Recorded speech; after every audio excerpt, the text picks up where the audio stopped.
been very long since I did this, but I thought I should just answer this question that I have been asked quite often. Not very often, a few people asked me, but it's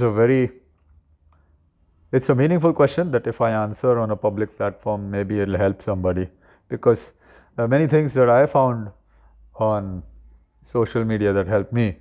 So I thought it'll be beneficial if I just return it.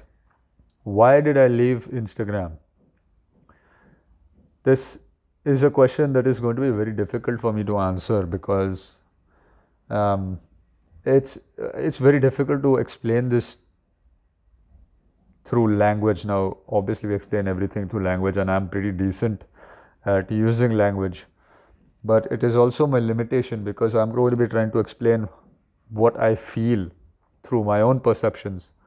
And whatever I say is going to be taken by you guys through your perception. So there is a good chance you all don't understand what I say.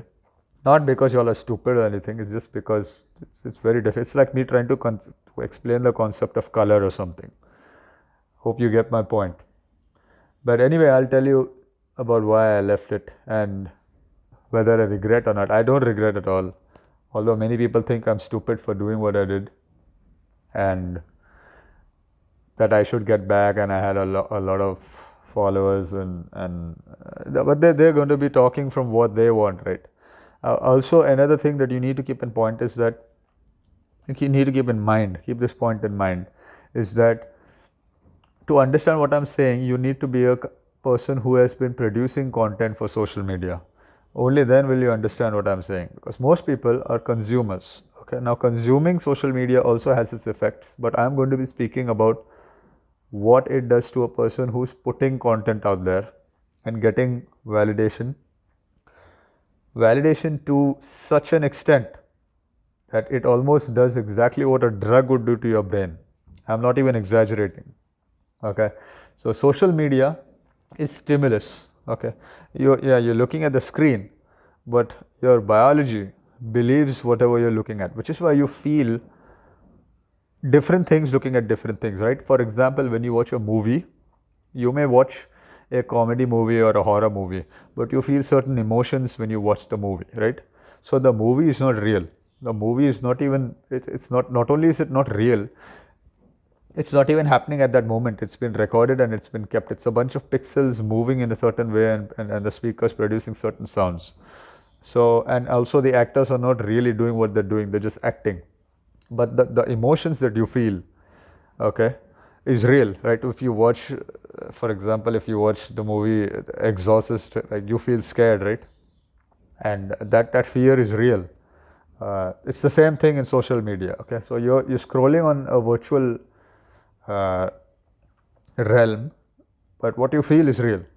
Now you need to understand there are two realities. Primary reality is within here. Secondary reality is without, which is what is there all around us. Now this third reality is the new reality, which is called virtual reality, which is kind of funny because you're putting two words that are almost like, it's like me telling you that I've got dry water or something like that. Yeah, it just sounds like that because it's virtual, it's not real, but you're putting it next to reality because of what it's doing to you. What it's doing to you is real. So as I started to upload pictures, I would catch myself thinking about something meaningful to put next to these pictures. You know that place where you're getting ready to put up your picture and you have to put the caption and you have to put all your hashtags and stuff like that. And I would find myself trying to think about something meaningful that I can put over there. And I would think, why am I trying to put something meaningful? Okay, first thing is maybe because I'm just trying to put up a picture of myself which really didn't take much of effort. Okay, so yeah, another thing that I need to tell you guys, the effort that I would put in to put content was too little for the kind of validation I was getting.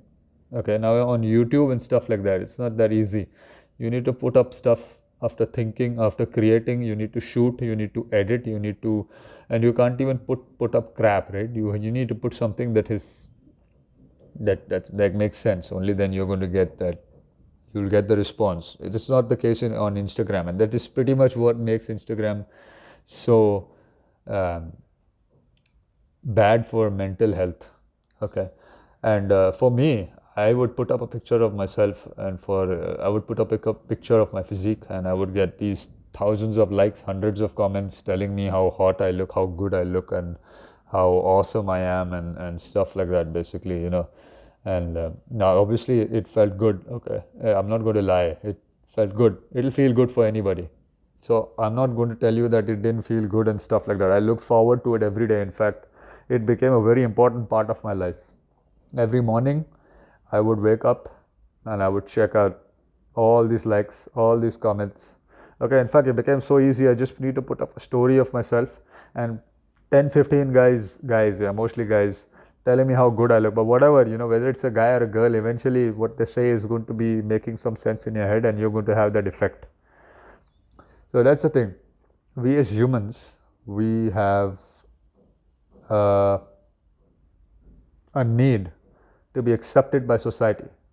Okay, we have this drive to seek the validation of society, and it's a good thing. That's how society is moving forward, right? That's how this world becomes a better place. But we need to understand that this validation, when we do get this validation, it lights up a part in our brain, which is the reward pathway. It's the same pathway that's lit up when you eat some good food, or when you're with a person who you're attracted to and you get their attention, or you get with them. Yeah, it's the same thing.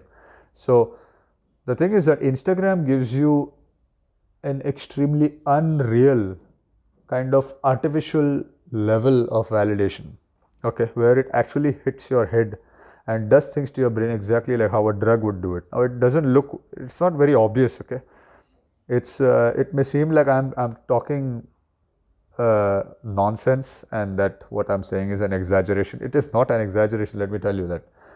So, two ways, okay, listen to this. Two ways to rob drive to live life from a person. Okay, what happens to a person who doesn't have a drive to live life? They get depressed, they get suicidal, right? Ever wondered why people want to commit suicide?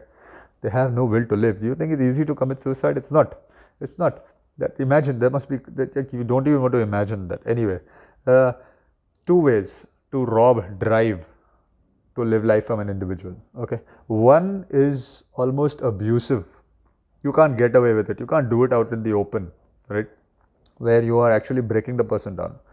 You're telling the person why they can't achieve what they want, that they'll never be successful, that they're good for nothing, they're useless, okay, they're a waste and all that kind of stuff. Now, some people may actually be resilient to this for some time, but eventually, if everyone keeps just ridiculing you and bringing you down, you will give up. Okay, we will all give up at some point because we're just human. That's the way we are. Okay, but there is another way, which seems like the complete opposite, but it is as effective, if not more effective, than this way to rob a person of drive, where you can actually compliment the person all the time. Tell them that they're awesome all the time, okay, and just make them convinced that they are already successful, especially their biology. Okay, that's why drugs are so harmful, just by the way. They're so harmful because you are hijacking a pathway in your brain that should only light up after you've done something meaningful.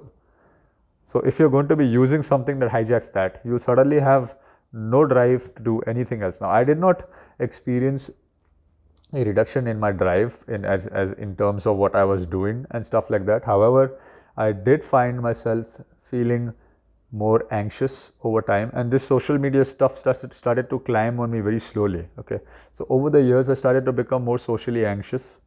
I started to spend more time on my phone. Okay, and of course I started to get addicted to this validation. I would try to put up everything that I'm seeing, and people think that this is harmless to do. It is not harmless. If you want to share every detail of your life and put it out there for people to see, that's not something you want to do, because not very long ago people were not doing that, right? Just think about it. Just 30 years back, Assume I was born somewhere in the 1950s, okay, and I started to go to the gym. Assume I'm exactly the same. I started to go to the gym.